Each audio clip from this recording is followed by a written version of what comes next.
The LA Galaxy have missed the MLS Cup playoffs for 3 of the last 4 seasons. Have they done enough to turn things around? Good morning. This is your daily dose of sports and snark for Southern California. This is Faithful Angelinos.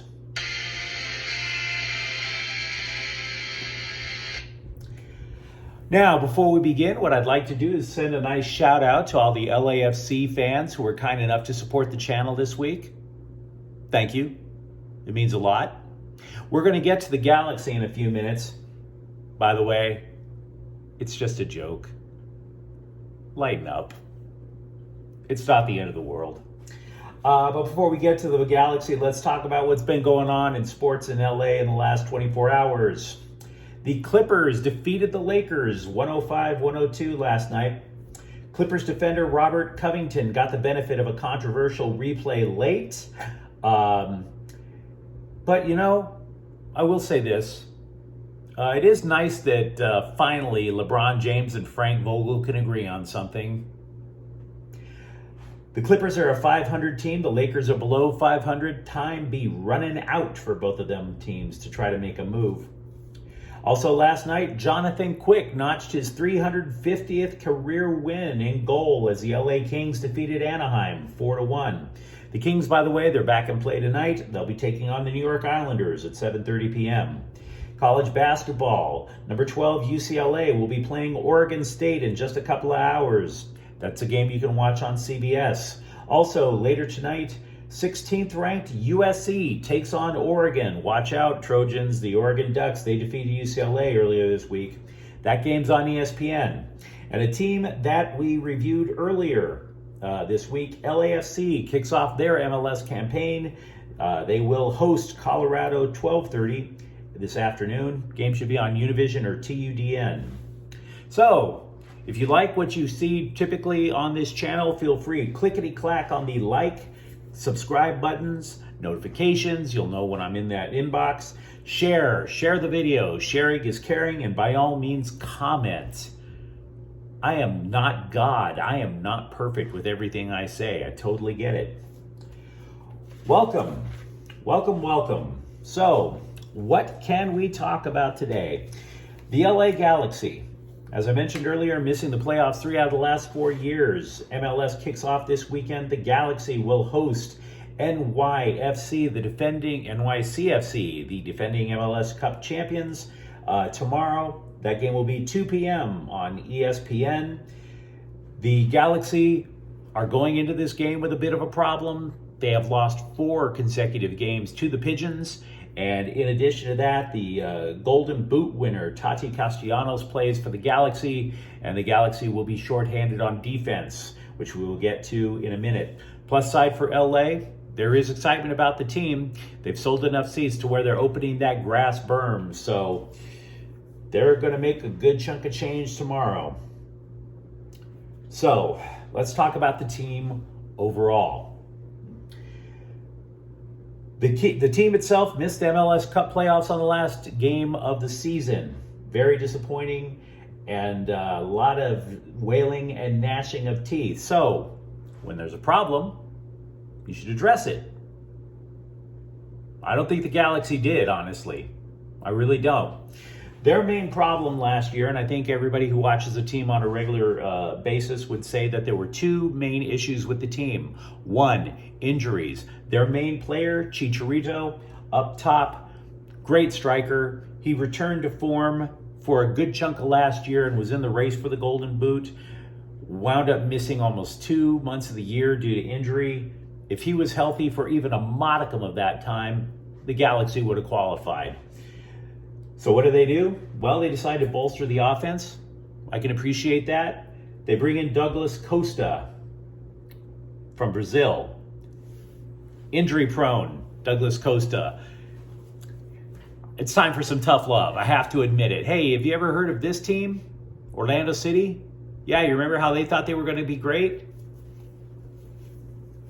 With an injury prone Brazilian player?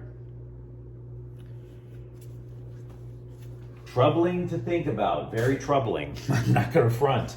The other thing is this, the Galaxy conceded more goals than only 4 teams in MLS last year. You can't keep allowing 50 goals a year in MLS and expect to qualify. That's just not going to happen. So what did they do?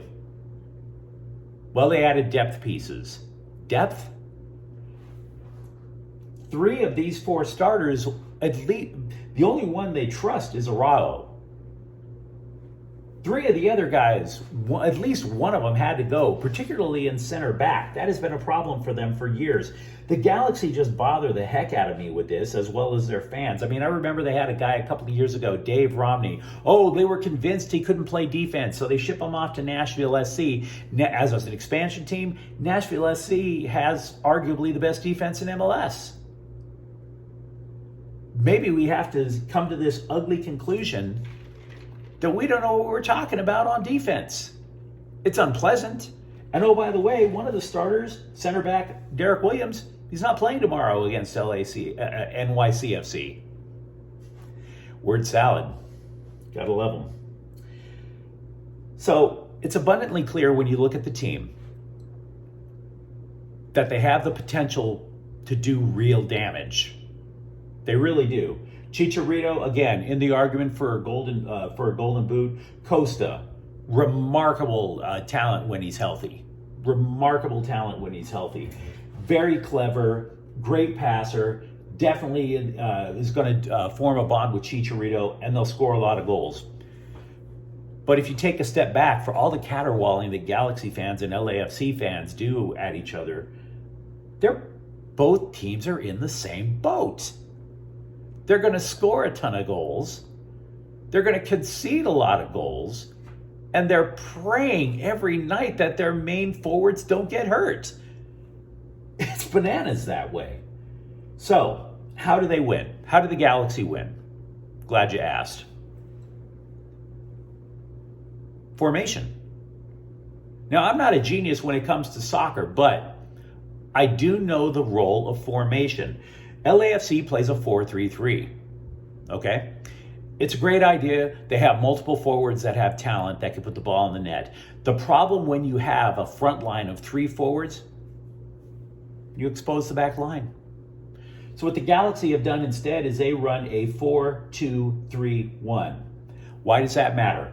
Because you have 2 defensive midfielders who are going to have a lot of responsibility. They come back and help out the back line, hopefully keep the ball out of the net a little bit more often. It was effective when Jonathan Dos Santos was still young, because that's a lot of responsibility. He was a bright player. You're covering a lot more ground than a lot of these other athletes are. So so he couldn't run anymore. They had to get rid of him.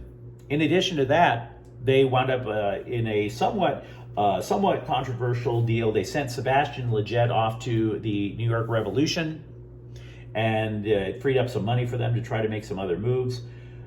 Look, Lletget is kind of polarizing the Galaxy supporters because he always seemed to perform better for the U.S. national team than he did for L.A. And I think the reason for that is when he was with the club, not the country, the club, he was like a Swiss Army knife. You threw him in anywhere and he would be positive for you. He just wouldn't dominate the game, right? So I think what the Galaxy did is they said, we don't need a Swiss Army knife. We need somebody who we know can specifically fill another defensive midfield form. So people have been saying, what are the keys for the Galaxy this year? They're like, oh, Chicharito's got to be healthy. Oh, Costa's got to be healthy. And there's nothing wrong with that. But to me, I think the key is Marquee Delgado. Is he a better fit for the team than Sebastian Lletget? He's younger, but that's not the sell. That's not the sell, because Lletget is not an old man on the field. He's not. No. The sell is that he knows what manager Greg Vanney is trying to accomplish with this formation.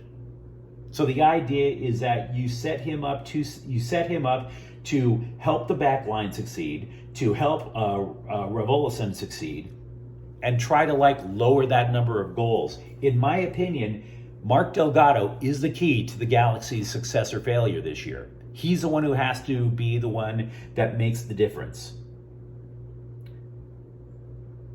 But I will tell you this about Sebastian Lletget as he's going to the Revolution, which, by the way, who is a team that definitely can compete. for the MLS Cup. Put some respect on that man's name. He was a loyal Galaxy player for many years.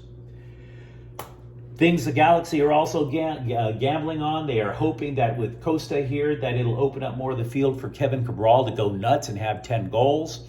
Cabral only had 5 last year. I think 10. Look, it's possible, but I wouldn't put money on it, okay? And regarding the whole thing about can Chicharito stay healthy or can Costa stay healthy, they're just not going to be on the pitch regularly anyway. Remember, MLS has an awkward schedule. They will play as many as 3 games a week. There's no way in God's green earth that Chicharito and Costa are going to manage that schedule. It's not going to happen. They are going to be held for the reasons of health. Game management, as they say in the NBA. So where do I think the Galaxy are going? I think they're in. I really do. As I mentioned at the start of this particular thing, if Chicharito had stayed healthy for just a couple of more games, the Galaxy missed the playoffs by 1 point. Chicharito stays healthy, oh, they get more than that 1 point. Do I think that they're a better team now than last year? Yeah, I do. But I can see where this could either explode and they challenge Seattle. Maybe they wind up 2nd or 3rd. And I also can see where they could completely melt down and miss the playoffs. It's all up in the air, just like LAFC. Ain't that a kick in the rear? I'd say worse, but there are standards on YouTube. Guys, it's been great to talk to you. I look forward to seeing the game tomorrow with the Galaxy and NYCFC, and I look forward to talking to you tomorrow too. Thank you for watching. Like, subscribe, share, comment. I'm James. Take care.